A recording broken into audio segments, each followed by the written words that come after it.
Hi guys, welcome back to my channel. My name is Prosi. If it's your first time to be here, thank you so much for tuning in. Thank you so much for choosing to be on this amazing channel. I love you and I'm so excited to see you guys. Thank you so much for tuning in, and if you've not subscribed, kindly subscribe and comment and like and be part of this channel. I'll be so glad to see you here. So today we are going to talk about how to prepare yourself when you're going for your interview. I mean your K1 interview. I know there are so many things that comes with you going for your interview, but one thing I want to say is that pray. I told you guys the moment you start this visa process, regardless of which visa you're doing, the moment you start praying. We talked about praying and doing everything and let God do his will. I'm telling you, if you don't pray, if you've never prayed, start praying now that you've applied for a visa, because it is so stressful, and if you don't pray, everything is going to be so hard. So the first thing is you praying. Another thing is you having your passport with you, a valid passport.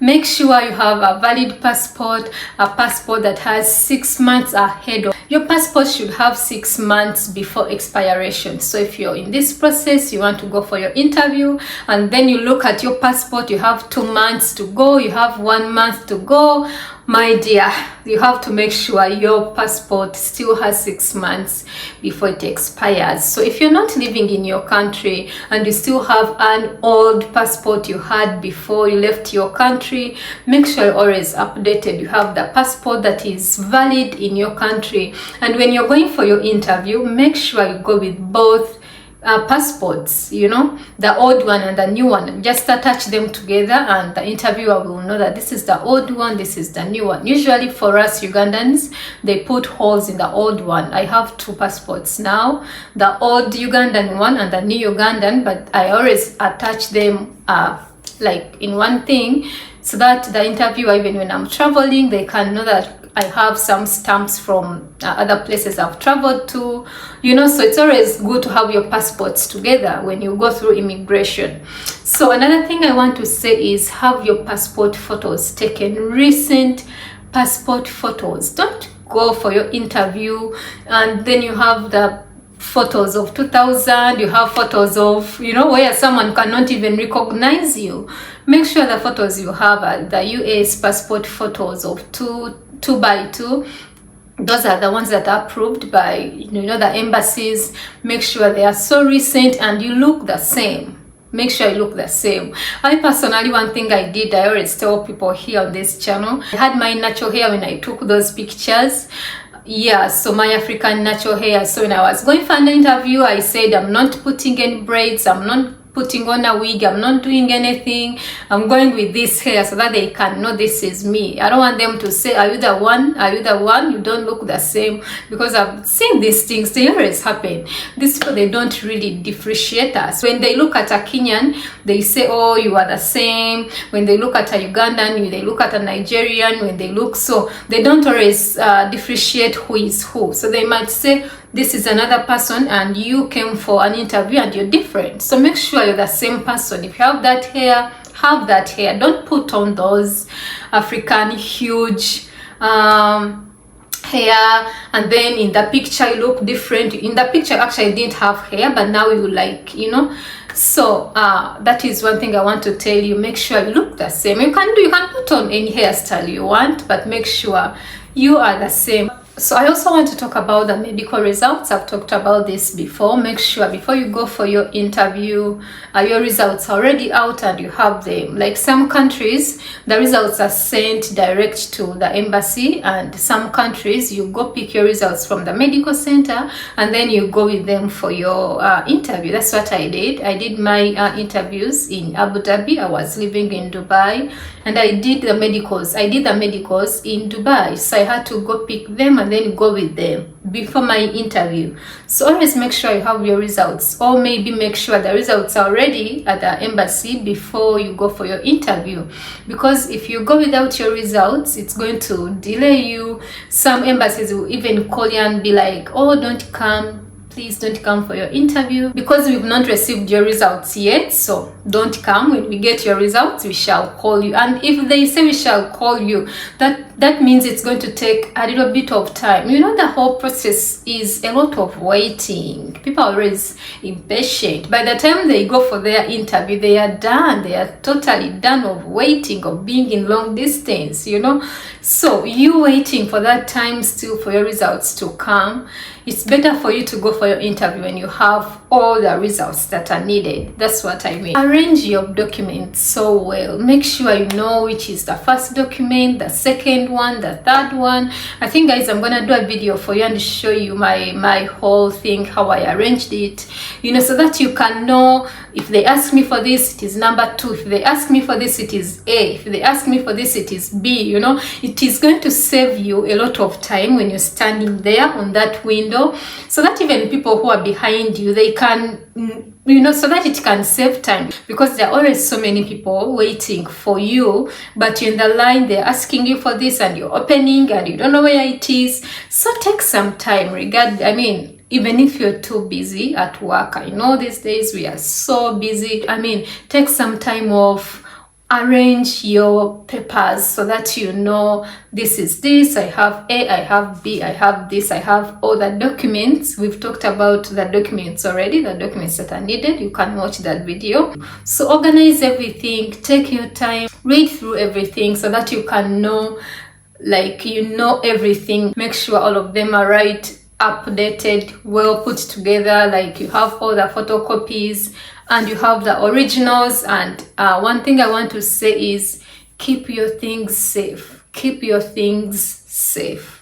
There are some countries where it is going to rain and you're going for your interview and you're in this taxi, or maybe you're using a boda. It is all raining and your things are getting wet. If it means you having something really huge to cover your documents, make sure those documents are not even folded. Make sure they look new. Even the photocopies are new. Make sure everything can easily be read. Don't be scared when you're going for your interview. I know it is so scary. I'm also talking about it right now because I went through it. So it is so scary when you're going for your interview.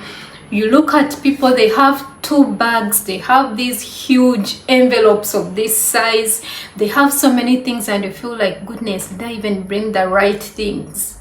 Then you start panicking, like, am I missing something? I think I didn't bring some things. I saw how many things people were carrying and I got scared. I'm like, what?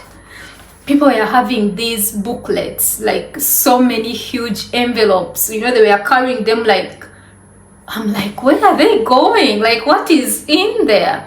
When you reach there, people who had their, the proof of a relationship. I saw some ladies who had albums. They had put them together. They had some floral things, they had some butterflies and some kind of decoration well put together with hearts and butterflies and the pictures of their lovers and so many things.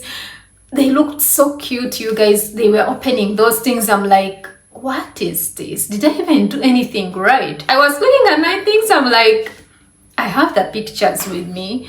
By the way, those guys did their things. And don't be scared if you see something like that, because they don't even matter.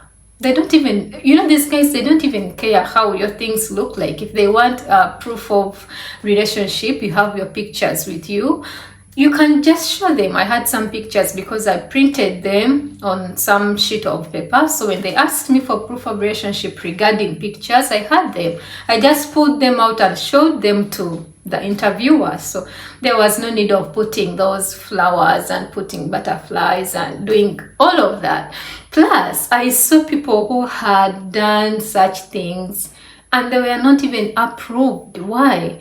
Because they didn't have enough. It was a lot, but it was not what was needed to be approved, So if you have so many things, it is okay. And you have less, it is okay as long as it is legit, as long as it is what is needed, So I saw so many people who were not approved, and most of them had issues of divorce.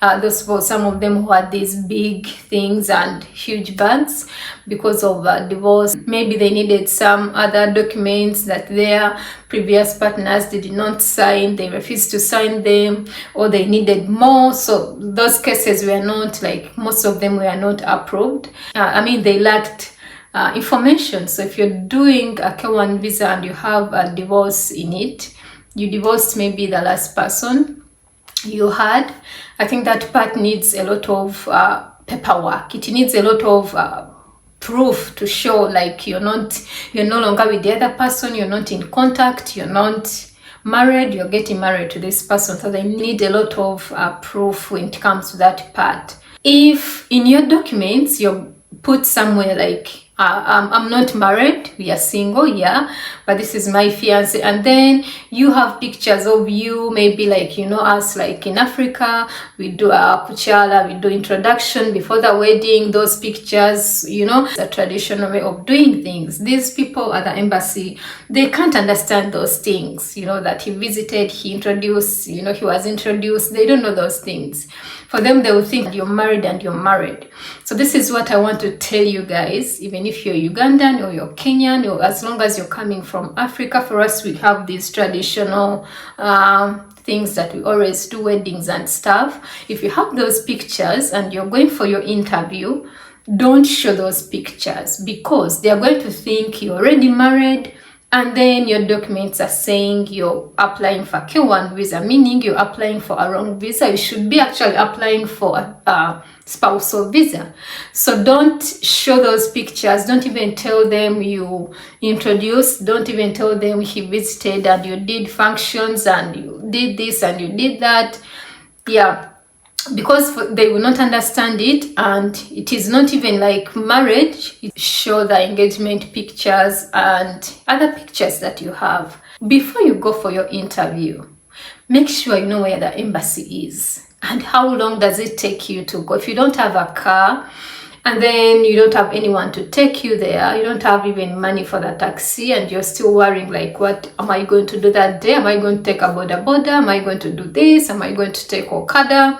So if you're still doubting these things, get one day and take yourself at the embassy a day maybe before your interview, and know where the place is, how much you have to pay. Just do it like a tour. Just take yourself out and go and see where the embassy is. For me, I was in Abu Dhabi. I just took a taxi to that place. But one thing I want to tell you, if you feel like you can't use borders and stuff, the day of your interview is a very special day. Even if you don't have money for a taxi or Uber or those things, or a cab, make sure that day you wake up so early so that you can be there on time, because reaching there when you're late, it is another thing. So make sure you know where this place is, how much it takes, how long it takes for you to reach there, so that you even know where the embassy is. In case anything happens, you can easily rush and take yourself there. In case of traffic jam, you can do something so that you can reach there on time. So that's what I wanted to share with you guys. I hope you've gotten something from this video. Let me hope you've enjoyed it. May God bless you. Kindly subscribe and comment and like. So I'll be so glad, guys. Thank you so much. May God bless all of you. Take care. Bye.